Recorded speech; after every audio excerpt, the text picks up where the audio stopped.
Bag को अपने पास खींच के लाया और तकिए से कहा, हट जा साले, अब तेरा कोई काम नहीं है, अब हमें राजगीर जाना है शूट करने के लिए। रात को 2 बजे पहुंच चुके थे हम पटना स्टेशन पर, लेकिन पता चला कि राजगीर के लिए ट्रेन 1 घंटा बाद आएगी। फिर मैं हो गया थोड़ा चिंतित, तो अभिषेक ने मेरे कंधे पे हाथ रखा और कहा कि टेंशन ना लो, मैं हूं ना। बाद में पता चला कि अभिषेक सहारा दे नहीं रहे थे, खुद ले रहे थे। मैंने कहा तुरंत कंधे से हाथ हटाओ वरना थप्पड़ मारूंगी साला, थप्पड़ मारूंगी। खुद पे कंट्रोल किया और मैंने अभिषेक को थप्पड़ नहीं मारा, क्योंकि आदमी बड़ी काम का है, कुछ करे या ना करे ट्रेन में सीट जरूर लूट लेता है बैठने के लिए। फिर मैंने कहा कि बाबू दौड़ के जाओ और 2 जनरल टिकट लेकर के आओ, क्योंकि हमारे पास कोई टिकट नहीं थी। अगर टीटी पकड़ लेगा तो हमारा कमर तोड़ देगा। चरस और गांजे की नशे की लत से भी खतरनाक लत होती है बिना टिकट यात्रा करने की, और अभिषेक इस लत में आ चुका था। मैं भी ठहरा अव्वल दर्जे का शरीफ आदमी, मैंने भी कसम खा रखी थी कि मैं कभी बिना टिकट यात्रा नहीं करूंगा। मैं कभी कानून नहीं तोड़ता, भले मैं जनरल का टिकट लेकर के एसी में बैठ जाऊंगा, लेकिन मैं कभी कानून नहीं तोड़ूंगा। इसी बात को लेकर के हमारे बीच में विवाद हो गई और फिर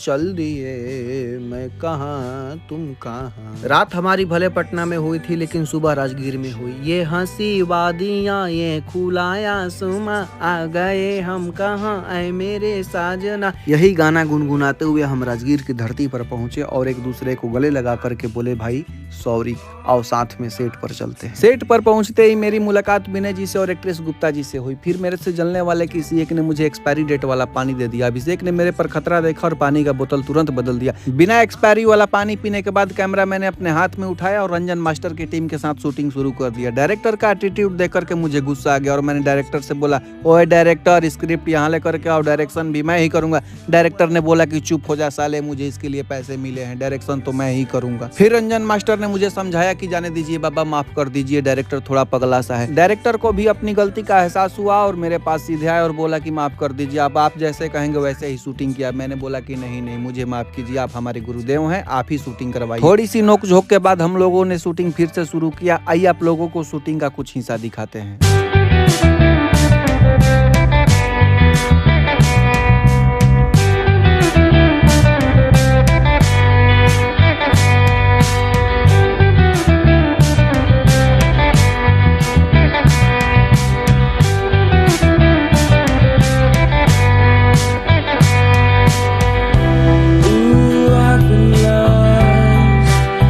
Just wanna be found. Ooh, I've been lost. I just wanna be found. Give me some soft direction. Give me some time for introspection.